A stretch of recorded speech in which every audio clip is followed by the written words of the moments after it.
Maybe this is some fuel?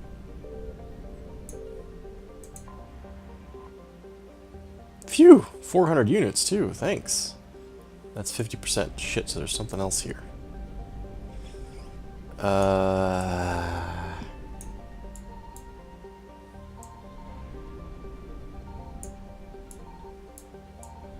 There it is. Quickly.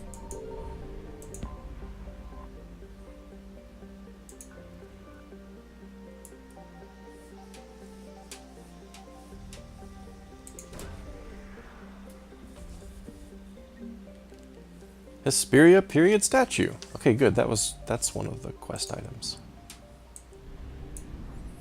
And Ialessa.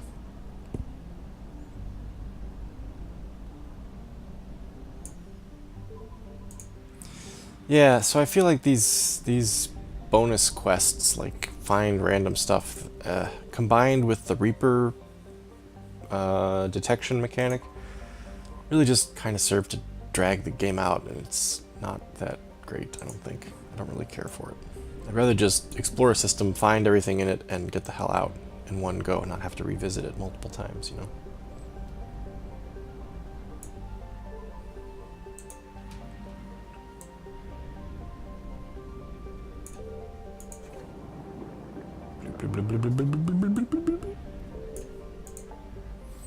Okay, we're gonna head this way, so let's go in this direction. What was the system that I was gonna visit over here? Shrike Abyssal.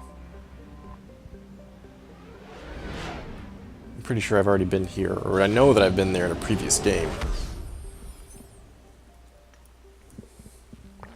But I think I've been here in this game. Maybe not. God, do I have to read everything then? Thal system. Altakiril. Oh, I really need to read this. Okay. Altakiril. Altakiril is a garden world on the outer edge of its star's habitable zone. The planet is largely frozen, yet it features native dextroamino acid-based life in its lower latitudes. These species evolved to withstand periodic freezing and compensate for the cold with spectacular population explosions during the long, mild summers. Hardy, independent-minded Turians colonized the planet. The Quarians briefly considered contesting them, but were daunted by the virulence of the planet's infectious life during the growing season, not to mention the colonists who had ties to warlords elsewhere in the Shrike Abyssal. Altakiril's citizens were wiped out by the Reapers, by Reaper's bombardment, despite the planet having a reasonably high population, which would usually make it a candidate for harvesting.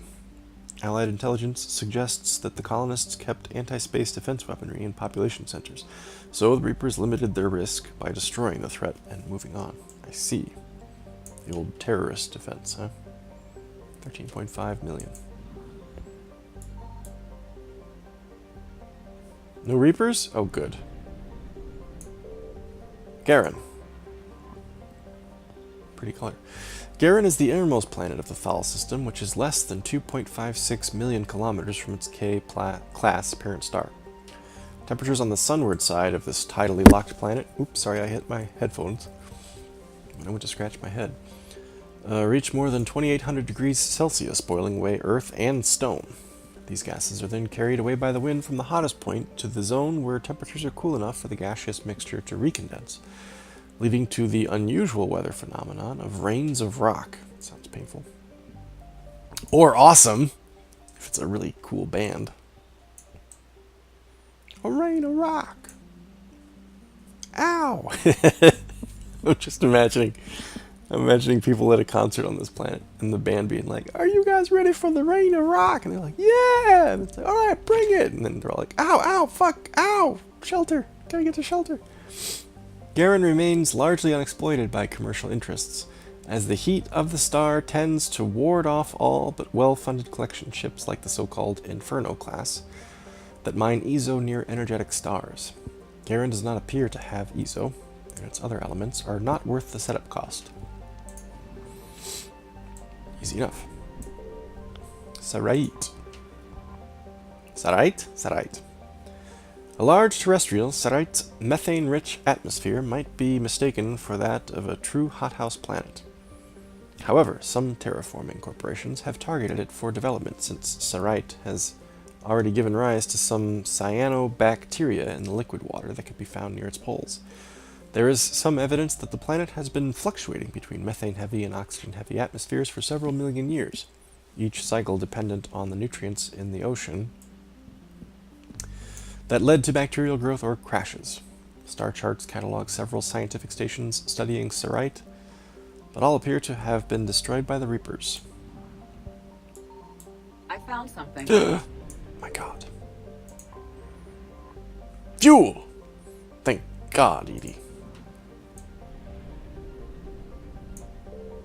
Xerxio.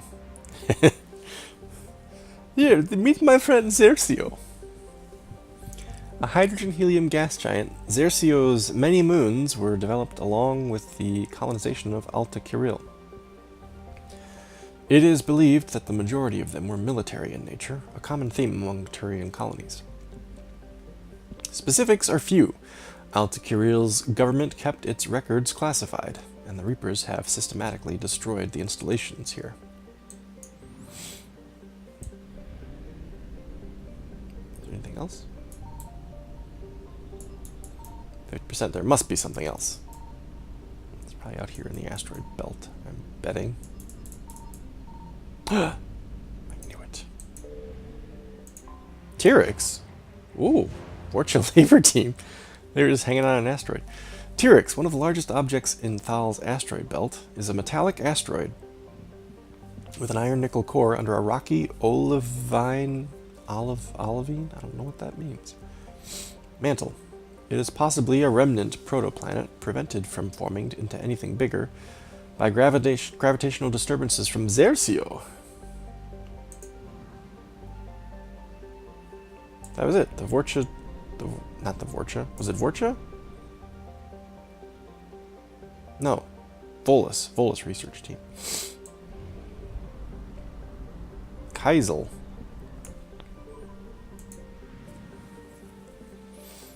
Alright, Kaisel, what do you got? Rustaka. This methane ammonia gas giant was swept past during the Reaper invasion, and once its helium-3 collection equipment was destroyed, it was largely ignored. Vorcha ships that survived the attacks on Heshtak and Lirat can be found discharging their drive cores here before making spy sorties or retreating further into space. Signal confirmed. Oh shit, the Reapers are here. Damn it. More fuel. Heshtak. A Systems Alliance official once summarized his tour of the Vorcha homeworld. Oh my god, this is the Vorcha homeworld. As follows. You can make your own Heshtak in 2 steps. Take Hell, then add Vorcha. Okay. The planet is highly volcanically active, leading to periodic releases of toxic gases into the air and water supplies, as well as other extreme situations that gave rise to the Vorcha's legendary adaptability. Overcrowding and the extermination of most of their ecology led to a planet covered in weeds and hardy vermin. The Vorcha did not have a recognized single government that would allow them membership in any galactic league. Alliances between bloodlines are tenuous at best, and the Vorcha's short, violent lives ensure there are few lasting institutions.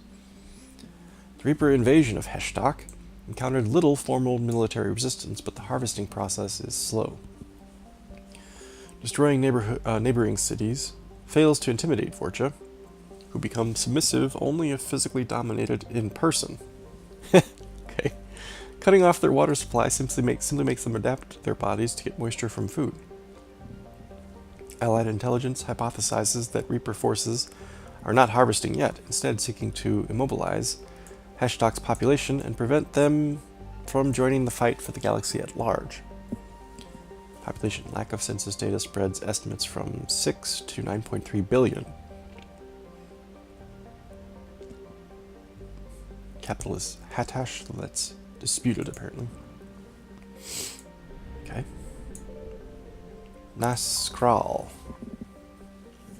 Nazkral is a small, hot, tidally locked inner planet that had modest minerals development on its dark side. Within a generation of the Vorch's first contact with spacefaring species, robo-mining interests attempted to exploit it, only to find their trading partners violently overthrown on a regular basis. The Vorch's own culture, I combined Vorcha and culture, disenfranchised them in Nazkral's case, as their legal claims to the planet were inevitably backed up by violence as a show of dominance. This nuance was lost on the mining corporations, who hired mercenaries to guard their operations with lethal force, and never surrendered it to Vorcha claimants. The Reapers sent a small force to destroy Nazkral's orbital stations and surface facilities. There is no indication that there are any survivors.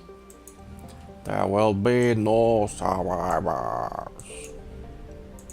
Lyrat. The hydrogen-helium gas giant Lyrat was the site of a brief and decisive battle between Vorcha and Reaper forces. It was impolitically characterized on the news vids as millennia-old death machines versus a gang of teenagers, a reference to the Vorcha's brief lifespans and inexperience. In reality, many of the ships were commanded by other species to avoid this shortcoming, but the insult still sticks.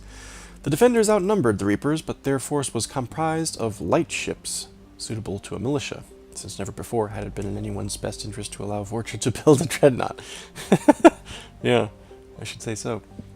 Superior Reaper firepower soon wiped out the Vorcha fleet, and the fuel infrastructure around Lyrat was pulverized. Rumors abound that the Reapers did not lose a single ship. Does that mean there might be fuel supply there? No. Parask. A lifeless desert, Parask was colonized soon after first contact with the Vorcha. Several Asari mining corporations working with a Ciari-based charity called Mind and Hand built settlements on the planet's surface and orbital stations. Adopting Vorcha orphans from Heshtok, they raised them to live non-violent lives and employed them in the mining industry. While Mind and Hand's efforts were at first labeled colonialist, the orphans became minor celebrities when it was discovered that the Vorcha habit of using violence to communicate was not completely innate. Several spoke throughout Citadel space on behalf of their species, but their short lifespans kept their careers very brief. Even today, companies that want Vorcha labor have the poor choice between adopting and educating them as youngsters just to watch them age and die, or dealing with autonomous but violent adults. The Reaper invasion devastated Parask. Its industrial capacity was ruthlessly targeted, and the Vorcha mining communities were exterminated. The only silver lining is that the deaths here have created martyrs, inspiring other alien-raised Vorcha to fight for their galaxy. Come on, there's something somewhere. Let's get there first, and then we'll get out of here. Taking something from the Vorcha homeworld, apparently? Come on. This is slow as hell. We got Reapers after us. Void Devil's Fighter Wing. And let's run! Whew. Good Reapers flying, reloaded. Joker. Urla Rost.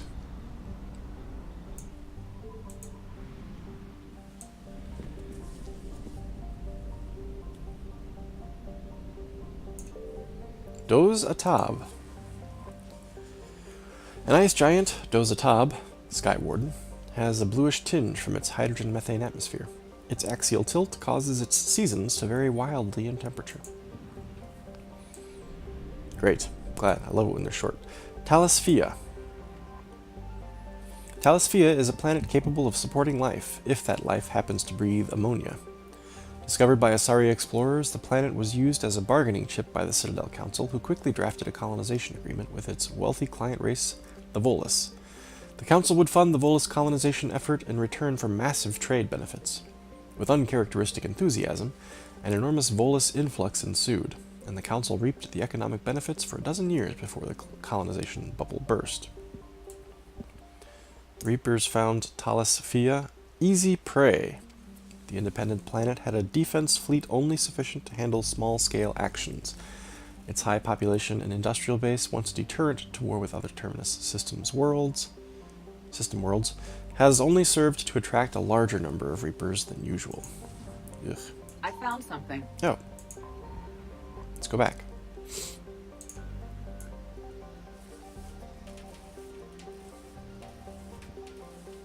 Yes. There it is. Prothean obelisk! Hooray! Hooray! Bovis Tor. Named the Shining Sea in an old Volus language, Bovis Tor is so named for its boiling surface rich in glowing hot alumina, flecked with dark ridges of carbon. Its thick atmosphere of nitrogen and oxygen is no indicator of life, since the temperatures are simply too high.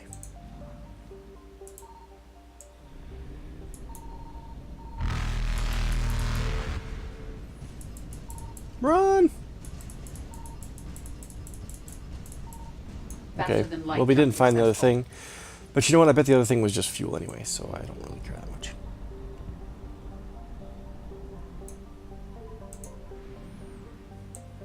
Okay. The Zhe-Cha system. Aphros. A unique discovery, Aphros is a heavenly twin, a planet in a star system that has not one but two worlds of sufficient mass to retain a nitrogen-oxygen atmosphere within the habitable life zone of its parent star. Fossil evidence shows abundant vertebrates and evidence of a sapient terrestrial avian species in its Bronze Age. I remember this from the first Mass Effect, I think? However, the only trace of contemporary life on the planet is that of single-celled organisms in its seas. All else has suffered from an extinction event, a series of mass impacts that vaporized vast quantities of water and lofted dust into its atmosphere. Early theories that this event was a collision with a fragmenting asteroid have now been discounted. The impact craters were aimed directly at habitation centers. Perhaps the Reapers, though the Reapers tend to target only spacefaring species, and these guys were Bronze Age only. Which, I guess, 50,000 years ago was the last culling, right? Humans 50,000 years ago would not have been in the Bronze Age, they would have still been in the Stone Age, but... And they didn't take out humans. I don't know. The Bronze Age would seem like a really weird boundary, like a really weird distinction to be like, okay, they're in the Bronze Age, let's torch them. Zadaban. Zadaban is a large, dense planet named for a Volus god of punishment. Its crust is rich in uranium, eroded by winds to create large radioactive dust storms across its surface. The Volus of Talisphia have explored the planet thoroughly with space probes and telepresent robo-mining machines, and discovered they are not the first to exploit the planet. Plastics from a mining station approximately 50,000 years old can be found near the planet's equator. Curiously, the mines nearby were not tapped out of uranium ore. They were instead abandoned at the height of their operation. Another clue about the Reapers. Tosel Nim. The sister tragedy to the extinction event on Aphros, Tosel Nim was the rarest of jewels, a second garden planet within the same life zone as Aphros. Not as old as its sister planet, its fossil evidence indicates that it was home to abundant invertebrate sea life. However, similar craters to those on Aphros created a dust shroud that killed 99% of biota on the planet. The even spacing of the craters indicates a coordinated simultaneous attack from points around the globe, rather than an asteroid collision or supervolcanic scenario. Maybe they're making it sound like there was a species that colonized this area. Maybe the Protheans were here? And they just happened to have somebody on the avian planet and had some people here that were mining that were smashed. Oh, excuse me. Oh, shit. Despite the fact that this system has a Mass Effect relay, Signal confirmed. Reapers are here. Fuel. Well, shit. Okay. Vem Oska. A Jovian gas giant, Vem Oska, weeping witness in Hyperion Volus, is a low-density hydrogen-helium planet with 35 moons. Later this year, 33 of the moons will be visible from the planet's surface in a conjunction, an event that will be recorded by space probes from all over the galaxy. If we survive. Oh, come on, come on, come on. We can do this, we can do this, we can do this, we can do this. Come on, we can do this.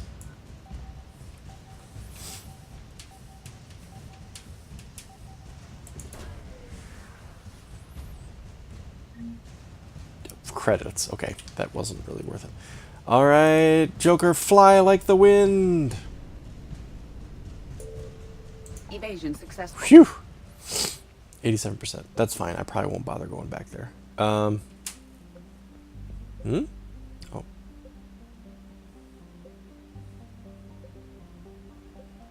Okay, let's go there next.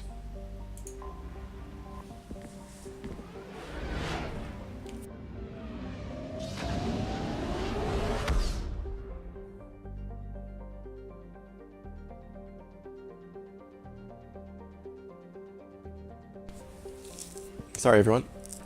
Had to blow my nose. Juncro in the Newton system. Juncro is a hydrogen-helium gas giant with traces of chlorine and sodium in its upper atmosphere. Like Uranus in the Sol system, it is tipped on its side, its north pole facing the star Newton. Cool. Clencori. Clencori is a rock and ice planet with an atmosphere composed of chlorine and argon. The frozen surface is mainly composed of potassium with deposits of iron. Clencori is famously claimed by the eccentric Volus billionaire Kumun Shoal. His once ridiculed visions of beings of light, protecting organic life from synthetic machine devils. Ah, I remember that from the first or second game too. Don't seem quite so far-fetched now. His private army of mercenaries are well established on the planet, waiting for husks to come knocking on their door. In all likelihood, they will be obliterated by the molten metal of a Reaper orbital bombardment on its way to somewhere important. Damn, that's cold. Seismos. Seismos is an ice dwarf world, its surface composed almost entirely of frozen water. Oh, that's interesting. Usually don't see rings around dwarf planets. Normally a planetoid this small would not rate inclusion on the system's charts, but Seismos' unusually large and beautiful rings of ice crystals has... Seismos' unusually ring of ice crystals has made it a popular subject for visual artists. I was thrown off by the verb tense there. I read this as rings, and then when it said has, I was like, wait a minute, what? This ring is the result of a glancing equatorial impact which left a large trench and threw a large amount of melted water into the atmosphere. The rings are a temporary feature that will completely decay in a few thousand years. For now, though, it looks awesome. Nothing? Okay, Ontarom then. Rom, rather. Ontarom. This habitable world had been living in the shadow of disaster long before the Reaper War. Its moon's orbit is decaying, causing tidal disruptions and electrical storms before its eventual collision. When humans settled on Ontarom, the Asari derided it as foolish. But today the humans look prescient. The communications hub they set up on the planet has hundreds of quantum communicators, whose information is spread through broadcast on the planet and beamed out via comm buoy. While Ontarom has yet to be attacked by Reaper forces, it is likely just a matter of time. It doesn't tell us what the estimated population is. Okay, we're going up against Cerberus. We haven't taken Ashley in a while. I don't know if that's true, but that's what it feels like. And James, what the hell? Let's go with the Marines.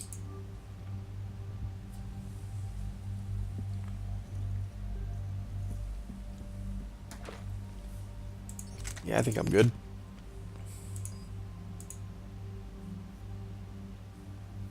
James, I think you're good.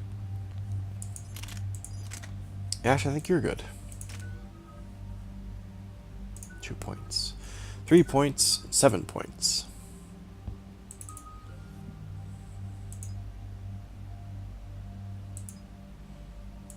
Do that one.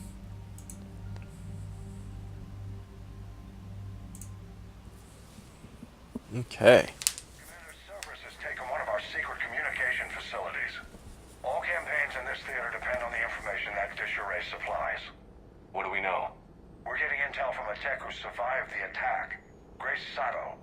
She's hiding in a security bunker off-site. A civilian? Yes, patching her through. Miss Sato, what's happening down there? I'm staying hidden, but I'm the only one left. They're trying to hack into our systems to access Alliance operations protocols. No! I'm tracking their activity, but they're bound to find me sooner or later. Hang in there. We'll be there soon. Yes. Yes, Commander. It's not ideal, but she's the only one with any traction on this. The information stored in that network is critical, Commander. If it gets into enemy hands, we'll lose a lot of good people. I'll take care of it, Admiral. See that you do. Hack it out. Uh-oh. What does that mean? Steve was looking very intently at the screen. Cool. I remember this one. This is actually a pretty good multiplayer map too, I think. They're locking on to me. Fucking hell, they're already here. Do that. Do that, and go like this. Miss Sato, we've landed. What are we looking at? You didn't turn on the thing. To seize control of the 3 critical access points. I'm updating your nav point with the location of the terminal they're closest to cracking. We'll keep them from hacking in.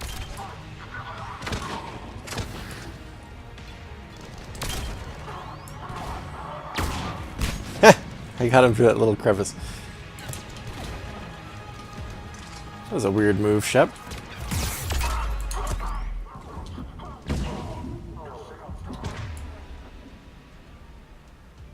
Oh, shit.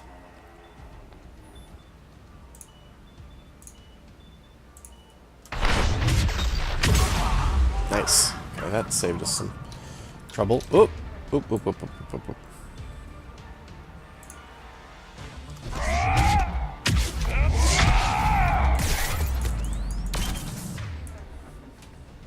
Anybody behind me?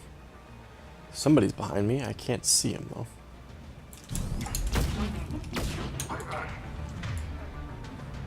Somebody's over there. Is that guy still alive?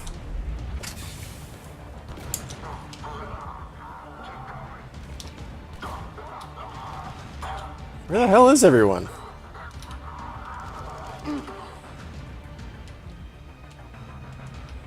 Oh, that's James. Okay. They're all dead. Good. I didn't have much to do with that, but...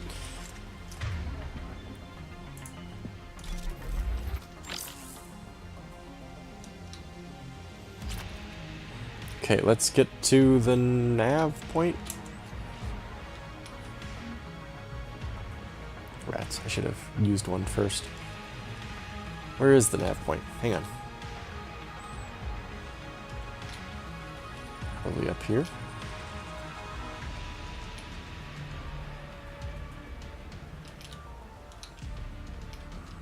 Nope, not up here.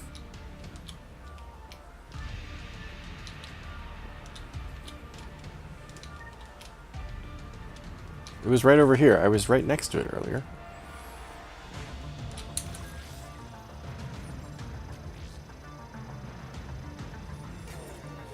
Commander Shepard, Cerberus shuttles are scouring the area.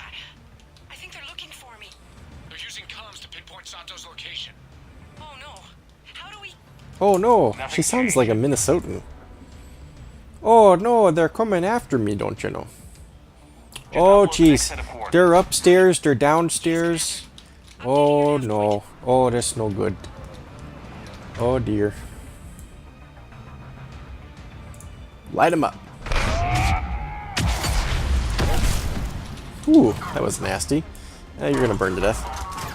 Oh, you're not though.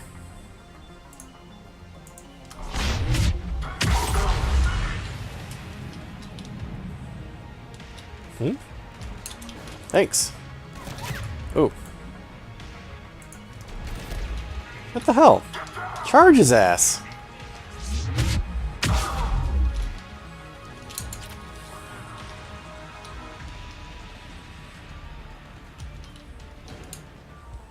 You guys got him? Sounds like you got him. Whoop. Didn't mean to do that. Got him, Ash?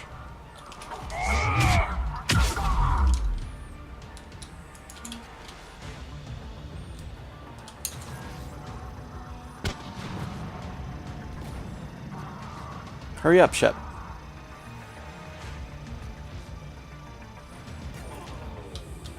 Miss Sato, come in. Miss Sato, are you there? Too scared to break radio silence. Oh, it's really dangerous down here. Grace, listen to me. Can't talk. They're right outside. I know you're scared. This is more than you signed up for, but I won't let you down. I promise.